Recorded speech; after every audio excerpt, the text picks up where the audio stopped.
Welcome, everyone. Thank you. Thank you so much for joining. I'm really excited about today's chat with Amity. So, Amity, you take it. You have a lot of interesting stuff that you've been doing. I've really become familiar with your work through LinkedIn and Mangrove and the Nairobi Founders Circle, and so many things that are close to my heart.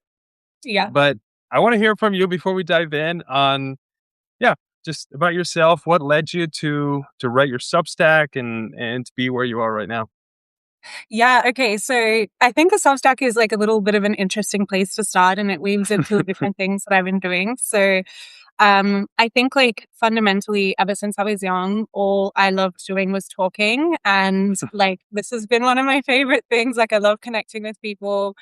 A lot of my friends say, because I travel like relentlessly, I don't usually collect souvenirs, I collect friends. So wherever I go, I'm always kind of like, trying Nice. to create a little circle for myself. So I think that's like one of my Substacks, which is the one where I talk mainly about, I guess, the exponential growth I've had as an individual traveling across different countries, Mhm. working in different, economies, and then also now being like very heavily involved in the entrepreneurship space. It's just kind of like my way to get rid of all of those questions, mainly because I don't have social media. So everyone Yeah. is very inquisitive about what I'm doing, but I'm like a very private person.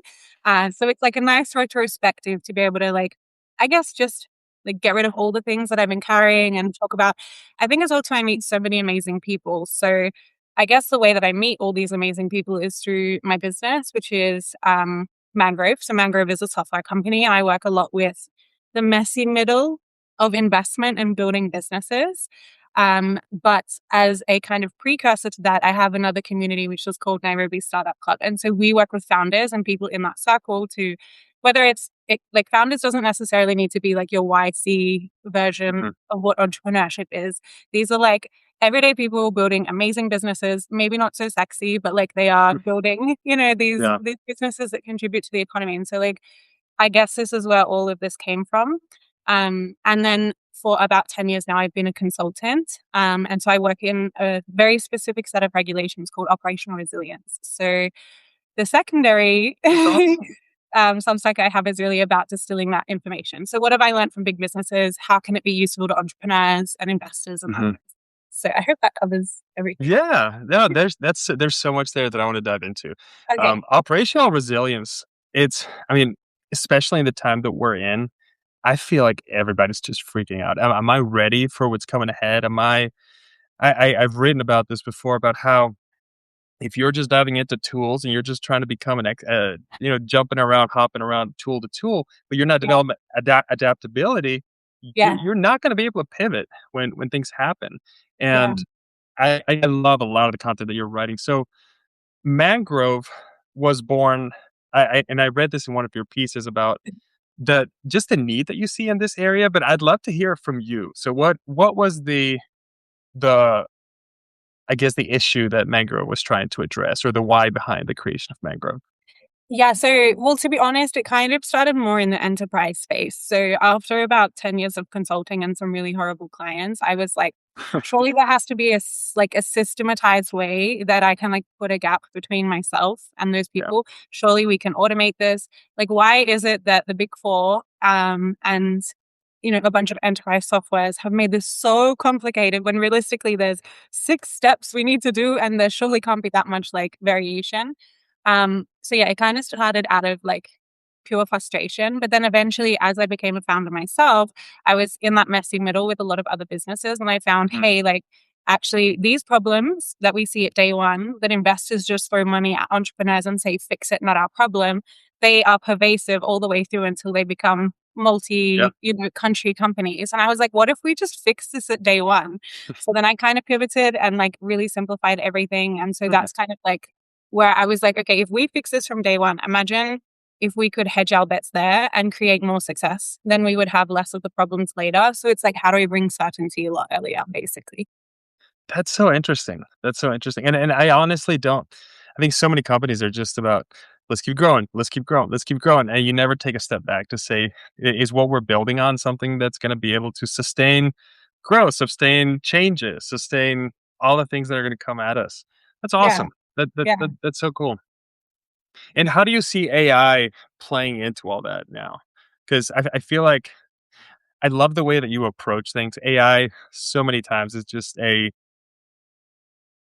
dollar signs written over everywhere, and if you use AI, you're gonna 10 times your revenue, your profit. You're gonna have, Yeah. 8 hours to just lay back on a hammock and relax. And I feel like there's so much of I don't know, so many people see AI as the solution to not have to work hard anymore, where I feel like it's the 2 go together. And I I would love to hear from you, like, how have you seen an operational resilience and everything that you see founders and organizations doing?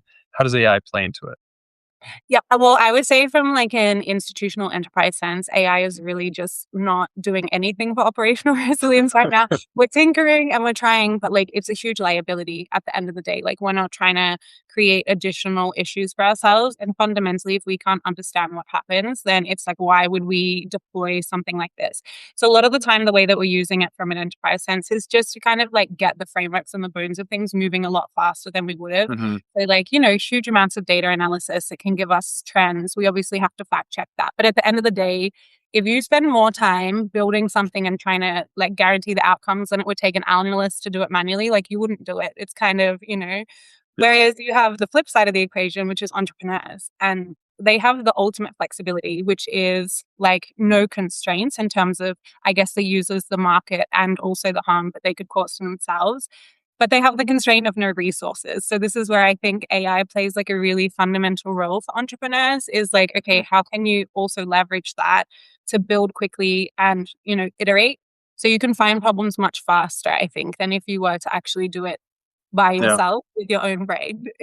yeah. No, that's so true. And I feel like one field that I think should get a lot more attention is AI risk management, because Yes, yeah, there's so many organizations that I see that they just everybody just get ChatGPT licenses. You all, figure out what to do. There's no guardrails, there's no AI policy. And it is just a bomb getting ready to blow up. But I don't think people see it like that until there's a big public explosion. yeah, so I always like to parallel this with like, okay, would you go and ask ChatGPT for mental health services? I don't think so because it's going to gaslight you. The same way it's going to Mm, gaslight you about the company's risks that you have. You know what I mean? Unless you're yeah, like a domain expert and you can put those guardrails in place and you can say like, I fundamentally know that that isn't correct. And then you need to guide it, you need to train it. I also feel like a lot of the time, so there was a trend a little while ago where you had a whole bunch of companies saying that they were fintechs, but when you look at them, they're just a bank that like wraps some yeah, technology yep, around it in bright colors. Yeah. So it's the yeah, same concept with a lot of these like AI companies. Well, I wouldn't say like the huge big four tech companies, but the startups. Let's kind of mhm, focus on that. A lot of them are just like a business and they've outsourced their core service or their core product that they're delivering to other people to the big tech yeah, companies. So it's like, are you really an AI company? Or are you just like outsourcing your entire secret sauce to another company? And if something goes wrong, like you have nothing left. It's like, yeah. So I don't know if that answers the question or I like segued into a completely no. different. And honestly, that's something that I'm often thinking about, because companies do that, but people do that too. Like when I see a content creator who is using AI to 100% create their content, to me it's like that is your expertise, and you're giving that over to AI. Yeah. What's left that you're owning? I mean, how are you going to keep developing yourself Yeah. versus using AI to fill some of the things that you don't like doing, some of the admin stuff, so that you can focus on what your expertise is. And I Yeah. see so much confusion there. Yeah, actually, that's really true. So, I think this is one of the things that I kind of struggled with, and I always fight with everyone who tries to work on the Mangrove newsletter because I'm so like specific about it. I'm like, I don't want to use AI, and like the minute someone uses AI, I'm like, no, I'm taking it back because the issue is like, yes, AI can come up with all these amazing stories and it can make something sound really good, but like technically and from a domain perspective, like, is that correct? And is that the message that Mhm. you want to be broadcasting to so many people? Like, you can't water something down so much that it loses its authenticity and its actual impact. And I think that's one of the issues that we find around using AI in so many different, like, of these domains. Same as risk management. You can, as I said, go and use AI and it could probably give you a bunch of really good solutions, but are they going to be fit for that exact risk? We're not sure. could it gaslight you and tell you like, yes, you want to offboard this third party, like, or do these types of things. So I think that's why like one of the key things that we're really like strict about when we're building Mangrove is like all the data needs to be categorical, all the data needs to be relational. And the way that we feed in the data into the models is to make sure that we don't have to put like a million guardrails at the end, and also choosing the correct models and having full oversight of that. I think that's one of the huge topics. People, I think, sometimes mistake efficiency for what is actually efficiency in business. So it's like, oh, just because we have more outputs a lot faster, like if you still have to go and validate them, and it's going to introduce more risk into your business, and you don't have accountability over that process, and you don't know where something goes Hmm. wrong. It's the same as vibe coding. Why would you build an entire platform vibe coding? Because you're not technical and something breaks, your product no longer works. You don't know how to fix it. You don't know how to solve the problems, or like understand how they came to be. So Yeah. yeah. Yeah, so much of it is FOMO. So much of it is, well, everybody's doing it. Or you're a CEO, and then your board, your stakeholders, everybody's okay. How are you using AI? Are you using AI yet? Is it in your business yet? And I feel like, yeah, it's tough because they have the pressure from outside. They don't really understand it. They just see, oh, 20% more, 30% more output for no cost. Let's just put it in. Yeah. But yeah, I think it's going to take a few big public explosions of missed AI use for people to understand like there's actual risk here. There's no reporting requirements on it at the moment. So, say for instance, like within the financial industries, we have a lot of requirements around data and outages and things like that, where we have a regulatory requirement to report on this. There's actually no stipulations around what happens with the misuse of data and AI and the like recordability of that, and where we actually tell people. So maybe if it touches on something like a business service outage, we would potentially have to report it there. But like there's no ramifications or like very explicit kind of like statements around what is considered like inappropriate for the use of AI in business. Hmm. And I feel like we're only going to get there through people making lots of really harmful mistakes. And that's usually how regulation ends Yeah. up coming into play. So Yeah, sadly. And as you know, as leaders, you want to make sure that you are not in that group. Because there are ways to limit that risk. And I use AI all day in a lot of different things. I think And it's one. So I also serve at a nonprofit. It's a humanitarian aid organization. We do a lot of work in the areas that need it most. When there's an earthquake, when there's a hurricane, when we have offices in different countries. I was in Kenya last July. Most of my time was in Malawi in that okay. trip. But with our organization, we nonprofit, we work off donors. There's a lot that we're able to do because of AI, not in the, for example, content creation, but if AI can take our article that my content writers have put together and create, Facebook teasers and LinkedIn teasers and X and repurpose things, I feel like it, in a way, if used correctly, I feel like it can level the playing field Mhm. for people in, say, in Nairobi who are starting a startup and don't have the capital to hire 10 full-time people. So how have you seen AI come into the whole founders circle, especially with everything you're doing in Nairobi? You know what? I actually love this. So last year we did an event where we launched an AI company in Kenya, and we had this intersect Really? between. Yeah, we did an intersect between operational resilience and what AI is. And so instead of doing a typical event where you sit there and you just talk at people, we actually started inviting people on stage to answer questions that we had, and like what were the founders actually doing. And honestly, it was so amazing because we learned so many cool things about how founders are actually kind of like leapfrogging and using AI in a different way, which you probably wouldn't use so much here because everything is so systematized and you have like Yeah. very specific ways to kind of do things, approach things. Like that. So because there's like sometimes a lack of infrastructure, you can Hmm. kind of create really unique solutions to problems. You see this a lot in Asia as well. Like when you travel across Asia, you're like, this is so cool and convenient. Imagine if we had this in the West. Oh, we can't because we invested millions into this clunky infrastructure that we have to now use for the rest of our life. Yep. So it's like it's actually really cool. And so I'm talking like first day founders that are doing things around farming, and they're actually using AI to be able to like gather data which they haven't seen before and create patterns and predict yield outcomes. There's an amazing company that uses like DLT, which is the distributed ledger technology, to basically ensure that the farming of coffee is safe and it profits everybody in like a good way. As well as just coding. Like, So cool. yeah, kids these days are doing 10 times more with 10 times less. Like we use a lot of like AI within our business, and it's just to like we never use it as like the last thing. It's always the first. You know, produce Mhm. this in bulk. Let us try and review this together as like the domain experts. The way we kind of treat it a lot, and we love to teach about using it is like a super super keen intern.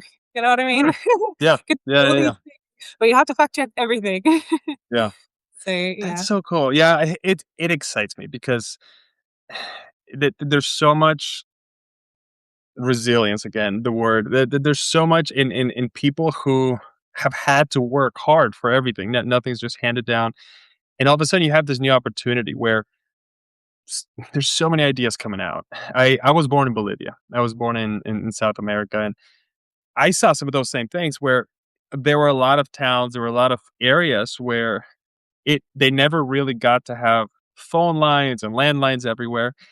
And then cell phones came in, and the country just took that through cell phone towers, and a lot of those towns just skipped the dial-up, age completely and went straight to cell phones Yeah. because there was no infrastructure. They could just jump that, and I feel like a lot of places are starting to do that. When I was in Malawi, there were a lot of I was in an area that had a lot of huts and a lot of mud houses that there was no electricity, there was no running water.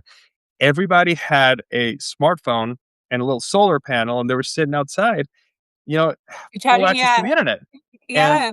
it's amazing. This is actually so true. So, one of the girls that we were working with recently lives in a kind of similar setup.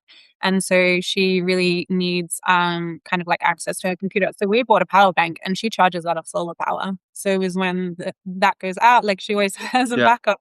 But it's like, these are things I think that are just the everyday. So maybe it's like strange for people who come from like the US or Australia. But I feel like in general, when you are in any emerging market, like the level of resilience is just inherent. And then like the way that people build is naturally very resilient because you have all of Mhm. these different things that you have to think about in order to be successful.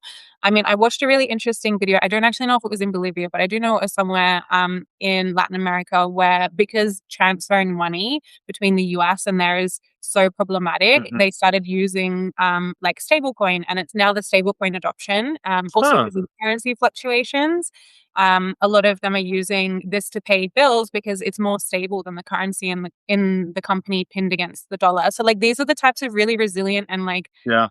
I find innovative solutions that I'm so passionate and like excited about. And I love to then like work with those businesses to be like, okay, from an institutional perspective, this is what we would build, and this is Mhm. how you can kind of position yourself for investment or external growth because you have these processes in place. You've figured out your messy middle. And so, like, that's one of the things I'm very passionate about as well is like, okay, you have two fintech startups.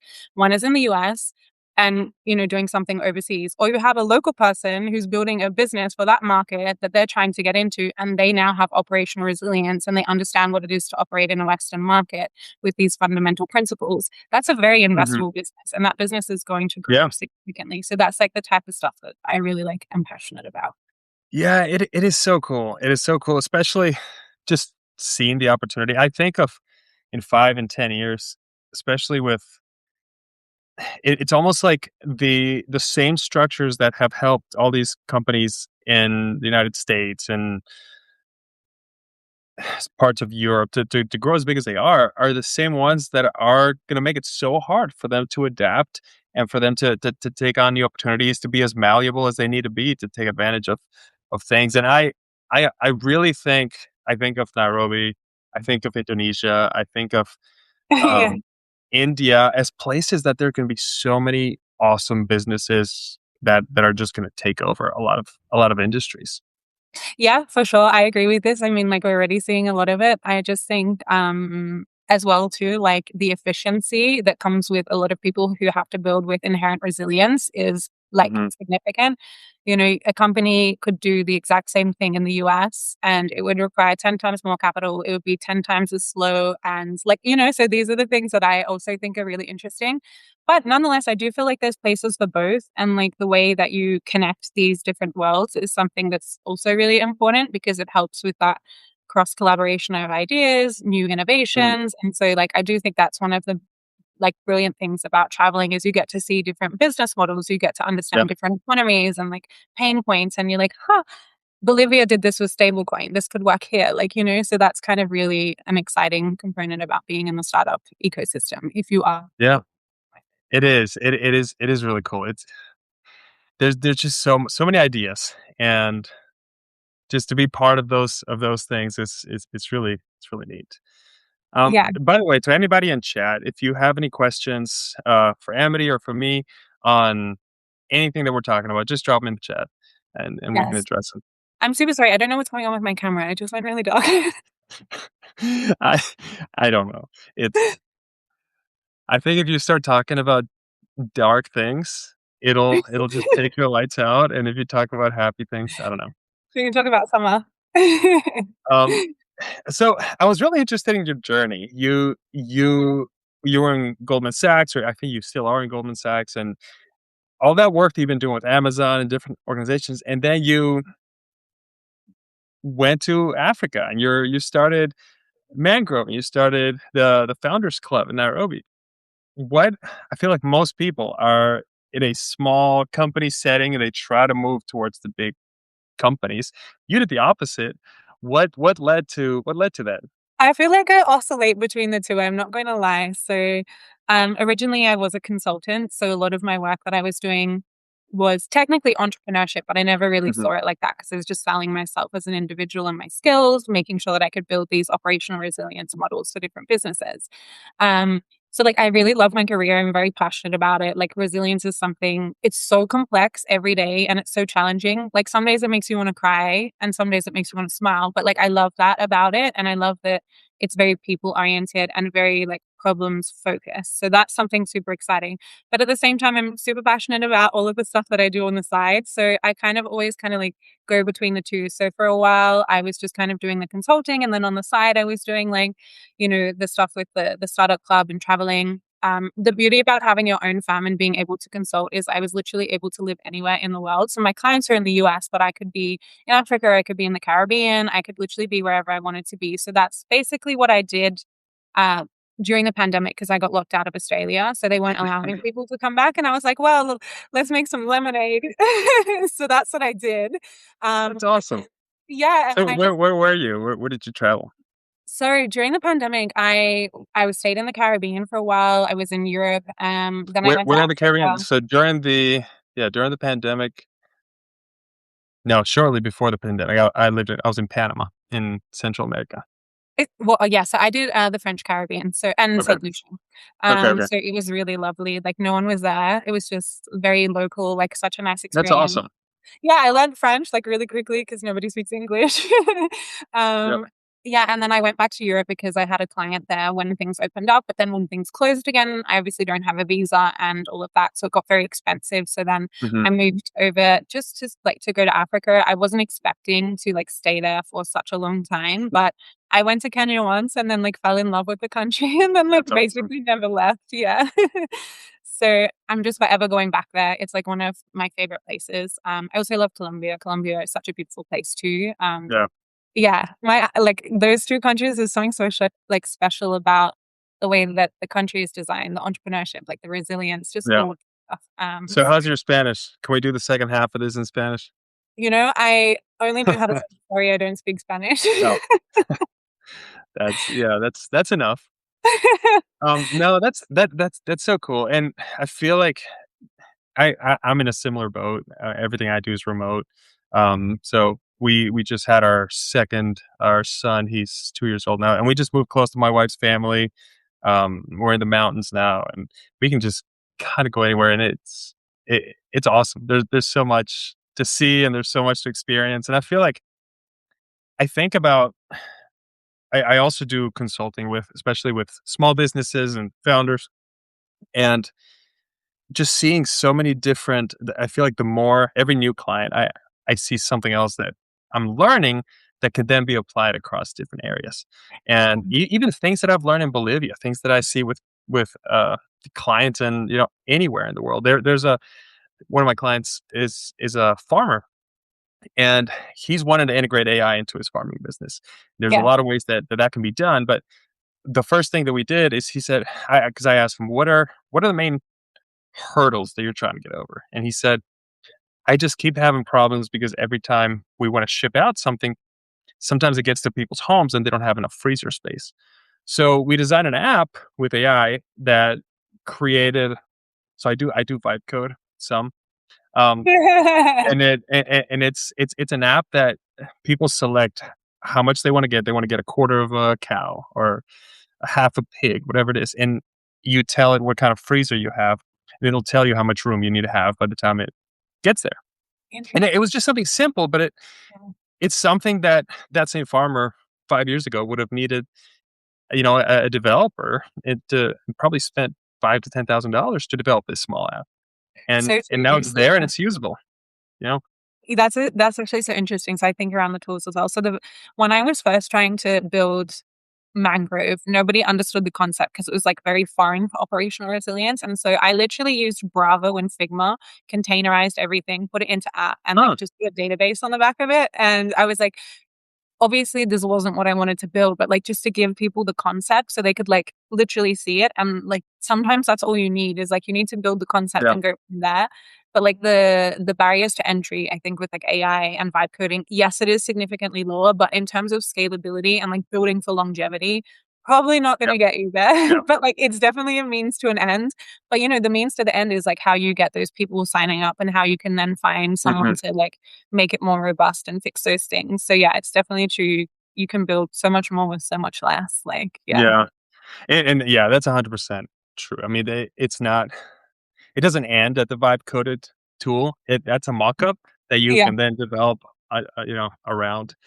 So something that I think about often is you have organizations in the United States, or I mean, I even think as a parent with my daughter, a lot of the things that I learned about how to be resilient, I learned because I grew up. I was born and raised in South America, and she has it so much easier than I have, Yeah. and I feel like organizations here in the States, it's similar. Everything's there. The whole structure's there.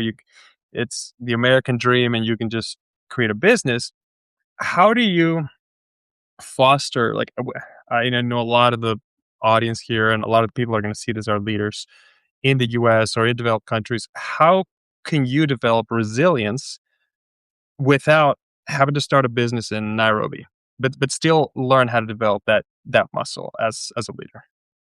Yeah, so I mean, resilient. I Yes, I feel like resilience is more inherent in certain locations than others, and that's just circumstantial. But nonetheless, you can still understand the principles of resilience, and so like that's the type of thing that. So by definition, like a company is never resilient. We have to build resilience into the financial industry. We have to build it into the critical infrastructure industry. We have to build it into health systems. And there's a recipe for doing that. And so that recipe is pretty straightforward. Mm, It's literally a recipe for transparency in your business. So like the first step is understanding your core delivery. So like what are you offering to your people? And then once you have that mapped out, what are the pieces or the ingredients of that core delivery? So what's your recipe? Are you using people? Are you using technologies? Are you using third parties? And being able to connect those in a nice way so as that you have that visibility. So that's the first step. Once you understand what's in your business and how it works, then you can start thinking about what happens if we move this? What happens if mm, this shakes over here? And so, like, that's yeah. basically the principles of operational resilience, building that transparency and then being able to use that data for different Mhm. purposes. So we can then assess and think about what's wrong. Also, once you map everything out, it's pretty amazing what you can see. So you can see where you have potential concentration risks. So maybe you have one person who's across too many processes, one third party that underpins the entire world. When that goes out, then all of the businesses go out. So like Yeah. this is what we do in operational resilience is we look at data and we tell stories and we try and create awareness. And so I don't think by definition you have to go and like be in a different country to build resilience as a business because no business is resilient by default. You have to think about these types of things and build them in. And so I really feel like naturally when you are in a country like Bolivia, because you know you're going to have power outages, you know that you may not have stability in your currency. These are things you just naturally build into your business. And you're like, okay, if that Yeah. doesn't work, we do this. If we don't do that, we do that. Like, but we don't have to do that in Western markets. So it's something that they pay people like myself and big teams to do for Yeah. companies. Yeah. Yeah. No, that's awesome. That's awesome. But yeah, that's so cool. Um, and my last question as the operational and resilience is I definitely want to dive more into it. And I need to reread some of the articles that you posted about it, but it's something so new, I guess. I mean, you always have to be resilient, but just a focus around operational resilience is even now just starting to grow. Yeah. What led you to say that's something I'm passionate about and I want to work with companies with? You know what's so funny is if you ask anyone in operational resilience, how did they get into operational resilience? Not a single person will be like, I wanted to be here. We all just kind of landed in it. And like, so I think there was a really big growth period over the last maybe like 5 years since we had the pandemic. So Mm, before it was very niche and it was something that like businesses would consider a luxury or like very boutique. And so it was just for very big firms. So we're talking governments, we're talking financial mhm. institutions, and That makes like sense. yeah, people within critical infrastructures, mining, that type of stuff, and telecommunications.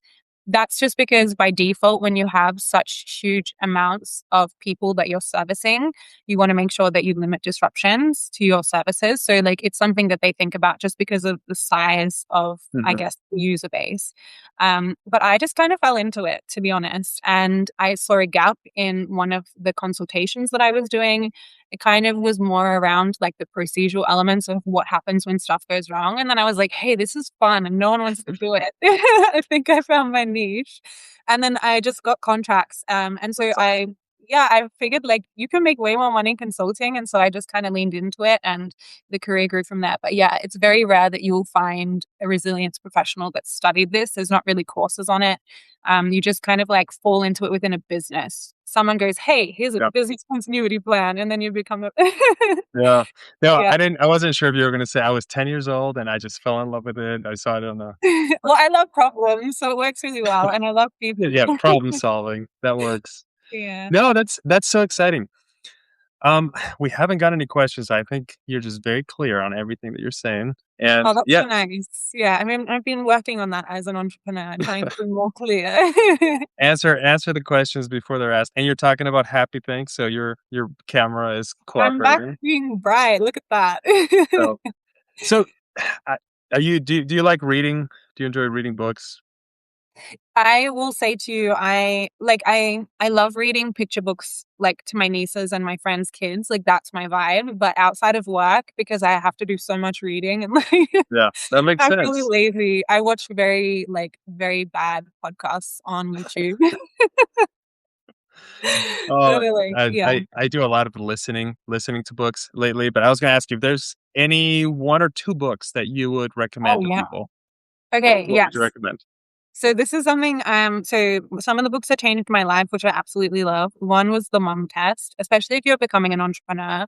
I think it's really important. And actually, even in today's age, when it comes to like reporting to management and having like this type of stuff, even being able to use this mom test kind of like process or tell me like I'm five is actually becoming more important.